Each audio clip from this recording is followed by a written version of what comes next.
So yeah, as Brian mentioned, I've been involved in genomics in Vancouver for a while, about 10 years actually. So in science years, I'm sort of as old as Genome BC is.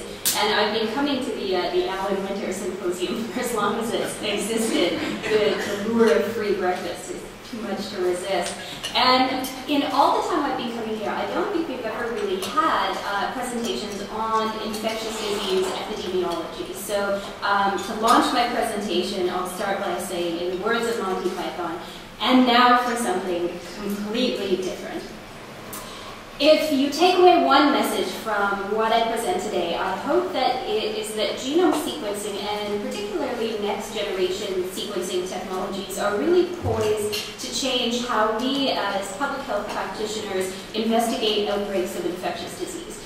Genomics is poised to change public health in a lot of ways. There's in fact an entire conference devoted to it, but I only have 40 minutes, so I have to focus on my very tiny slice of the pie, which is outbreak investigation. Now, to give you a bit of context, I work at the BC Centre for Disease Control. This is us lovingly rendered in watercolor. We're up by 12th and County, and a lot of people in BC don't know that BC has a Centre for Disease Control. And this is probably good because it means we are doing a good job keeping you safe from Ebola and beaver fever and zombie apocalypses and all those nasty things. So it's good that you don't know we're there. But if you did come visit us, there's about 200 or so people at BC CDC, and we're divided into two main groups. So under that one roof, you've got the laboratory group. That's the BC Public Health Microbiology and Reference Laboratory. And they're essentially the group that does all of the diagnostics, communicable disease testing in the province. So if it's somebody's spit or pee in a test tube, it's the lab side of things that handles those. The other side of things is the agency, and I work for the agency in their epidemiology division. We also have a number of clinics on site. We have a tuberculosis clinic where we see patients, a sexually transmitted infections clinic, where all the vaccines and antivirals come through for the province. We distribute those. We run immunization programs. We've got an environmental health division. We really do quite a lot of very cool things at BC CDC. And at BC CDC, we are no stranger to genomics and genome sequencing. When the SARS genome was sequenced in 2003, the BC CDC researchers, some of our more senior virologists, played an integral role in that project. But since then, that was kind of a one-off, very exciting opportunity for us. But since then, BC CDC, and for that matter, all of our other brethren in public health around the globe, CDC Atlanta, our colleagues in Ontario and Quebec, and across oceans, we haven't really gotten into genome sequencing in a particularly big way. We do the odd special project here and there, but for the most part, it's a technology that up until recently, we haven't really dove into head first. And the reasons for this are many. It does ultimately kind of boil down primarily to cost. Up until recently, it was expensive to do genome sequencing, particularly if you're looking at, say, a bacterial genome. You have to buy the sequencer, you have to buy all the things to run the sequencer, you have to pay people to run it and to analyze the data that comes out.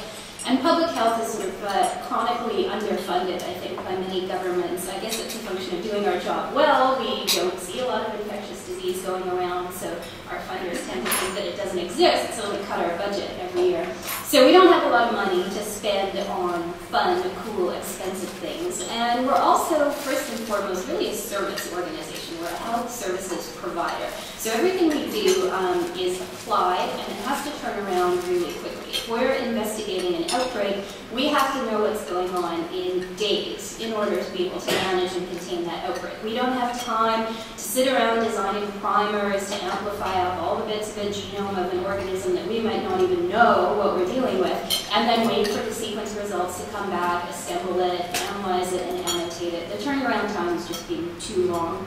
So there's some practical considerations in terms of costs and time. And then also there's some sort of socio-cultural factors that I think play into it. And part of that is that in public health, largely the senior management are MDs. I'm one of the rare PhDs at BC CDC. And MDs have a lot on their plates and sometimes aren't necessarily aware of some of the latest technologies in genomics. It's starting to trickle in, but particularly in fields like sort of family medicine and public health and population health, where you're really on the ground and dealing with people. Sometimes you just don't don't have time to train yourself in these emerging technologies. So it can be a bit of an issue of lack of awareness or appreciation of this technology and the potential that it has. And then there's also the roadblock of the fact that genome sequencing is still a relatively new technology. It may not be new to us in this room. We've been working on it for, in some people's cases, decades. But for public health, it's still considered new. And that's because public health is kind of stuck in the past. A lot of the things that we do can be traced back to the foundational work that was done, say, in the late 1800s, and we really haven't changed a lot since then. We don't really have impetus to change because those things that were developed back in the 1800s still seem to be working perfectly well. So, to give you an example, when we do outbreak investigation at BCCDC, the sort of status quo of what we do is combining traditional and molecular epidemiology. So, traditional epidemiology is going out there and doing field work, trying to look for relationships between cases. Molecular epidemiology is more of your DNA fingerprinting and looking at the bug. And through a combination of these, we can usually fairly quickly get a picture of, where did this outbreak originate from, who are all the involved cases, who are people that have, the same infection but are excluded from the outbreak. They picked up their bug somewhere else. And how is this bug spreading throughout the community? And all of these things are vital to, if we want to actually contain the outbreak, we have to figure these things out. So as far as traditional epidemiology goes, we still really do what was set out in the very first epidemiology study. This was John Snow's investigation of the cholera outbreak on Broad Street in London in the late 1800s. So this is the map that he drew when he went into this community and tried to figure out why so many people living on Broad Street were getting cholera. Broad Street's kind of that central fat street in the middle of the map. So he plotted out the locations of the cholera cases. They're shown as black shaded boxes. And he, in talking with the people in the community, realized that one of the common factors seemed to be that people were all getting their water from a particular pump. So he plotted the locations of the different pumps in the neighborhood, their little tiny dots on that map. And what he found was right in the center of Broad Street, right in the very middle, I'll point it out, right here. So this is Broad Street. Here's a whole bunch of people with diarrhea, and right in the center is one particular pump. So he theorized that this was the pump that was pumping out water that contained the cholera bacterium. He took the handle off the pump, thereby taking it out of service, and poof, the cholera outbreak resolved. This was really the first example of an epidemiological study, and really we haven't changed our methods a great deal since then in terms of traditional epidemiology. We basically go out there and do field work, and we try and find some of the relationships between people, places, and also objects, things like food products that people might have eaten, or particular behaviors that might be contributing to the spread. So an example of that locally would be a couple of years ago we had an outbreak of E. coli associated with the Peony petting zoo.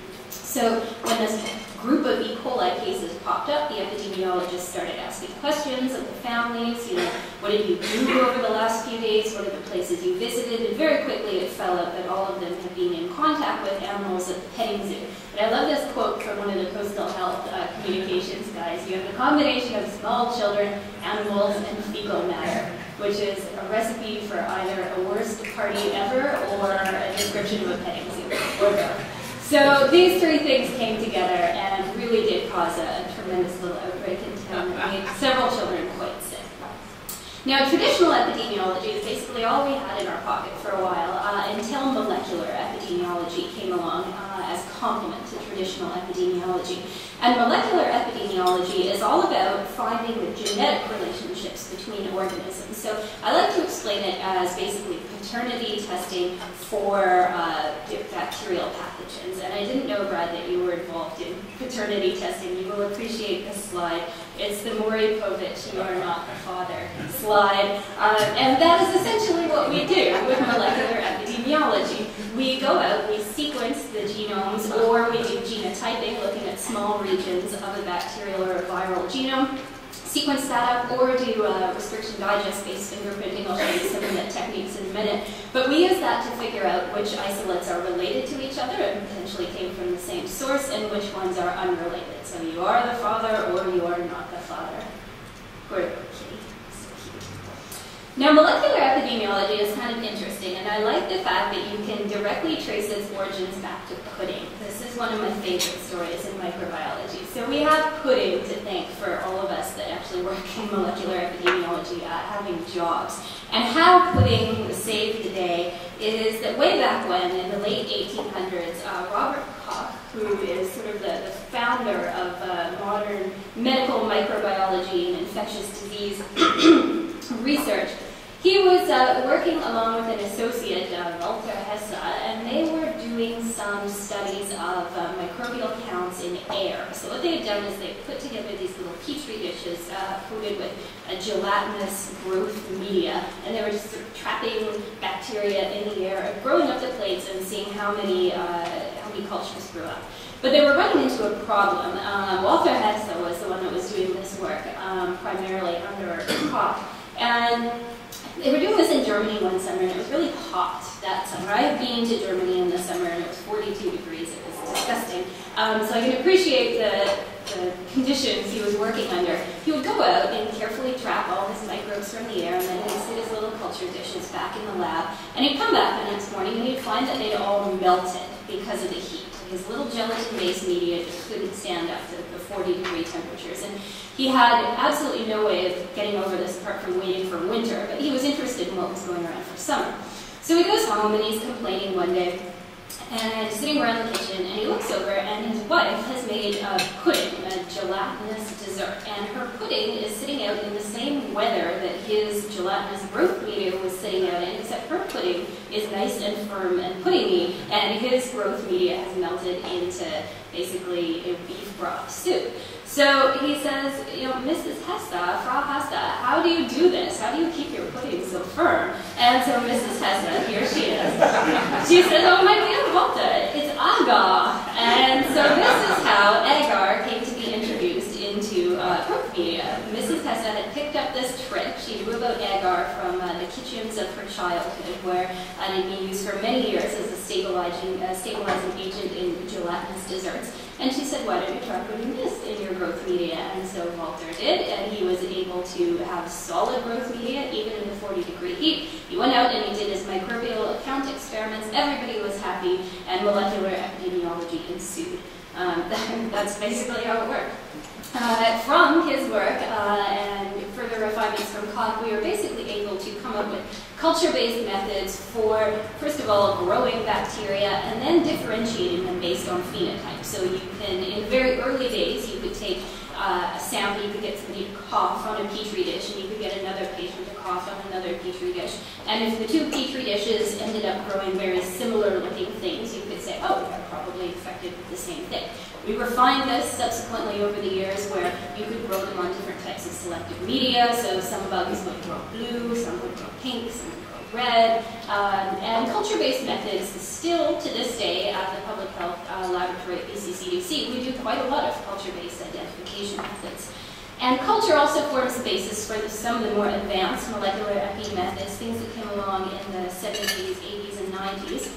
One of these is serotyping. That basically involves growing up your bugs in culture and then applying a series of antibodies to them, antibodies that are designed to recognize antigens that are only present on certain strains of a bacteria but not present on another. So through serotyping, you can figure out what kind of rough strain types.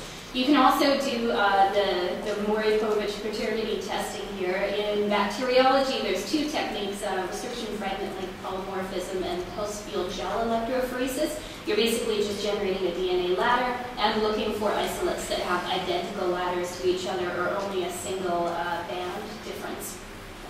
When sequencing came along, though, Sanger sequencing, it opened the door to some new avenues in molecular epidemiology, and so very limited sequencing-based methods have now been used for the past decade or so.